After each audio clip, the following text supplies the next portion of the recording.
Mohamed a quitté son village natal, Gombe au Nigeria, dans un contexte de guerre après que son foyer a été détruit lors d'une attaque des Boko Haram. Avec son enfant en bas âge, elle a entrepris un périple périlleux avant d'atteindre le Cameroun. Malheureusement, malgré son arrivée en territoire camerounais il y a de cela 7 mois déjà, elle se retrouve sans abri et en situation de précarité. En arrivant au Cameroun, j'espérais trouver une vie meilleure, loin des violences et de la pauvreté de mon pays natal. Mais la réalité ici est bien différente de ce que j'avais imaginé. Chaque jour est une lutte pour trouver de la nourriture, un endroit où dormir et éviter les dangers de la rue. Les nuits sont les plus difficiles. Le froid, la peur et l'insécurité rendent le sommeil presque impossible. Aujourd'hui, elle vit dans les rues de la ville de Yaoundé, avec comme point focal la rue du palais de sport de Yaoundé. Malgré les conditions de vie extrêmement difficiles, elle se bat avec d'autres femmes et enfants qu'elle a trouvés venus des différentes régions du Nigeria pour survivre avec des ressources limitées disponibles, cherchant ainsi désespérément un moyen de reconstruire sa vie.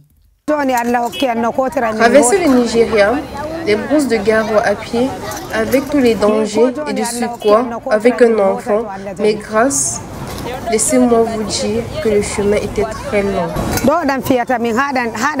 Amina Mohamed espère trouver un emploi et réunir assez d'argent pour rentrer dans son pays si la situation change.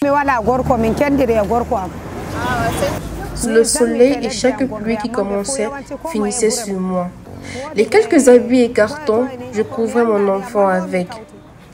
Certes, j'ai fui la guerre de Gombe, mais ici aussi, c'est pas facile. Voyez vous-même comment je vis. Je suis sans abri. Je vis ici souvent, je dors à la Belle Étoile, 2 fois sous le pont, juste avec un carton. En journée comme ça, on mendie pour collecter entre déchets et restes aliments. Pour pouvoir manger, si la pluie commence, elle finit sur nous.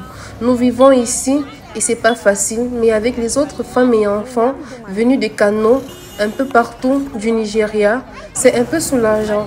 Nous sommes sans toit, sans sécurité et avec très peu d'espoir pour l'avenir. J'ai essayé de trouver un travail, mais sans papier et sans adresse, c'est presque impossible. Ce que je souhaite avant tout, c'est une chance de reconstruire ma vie, d'avoir un emploi stable et de pouvoir vivre dignement et retourner au Nigeria si tout redevient calme.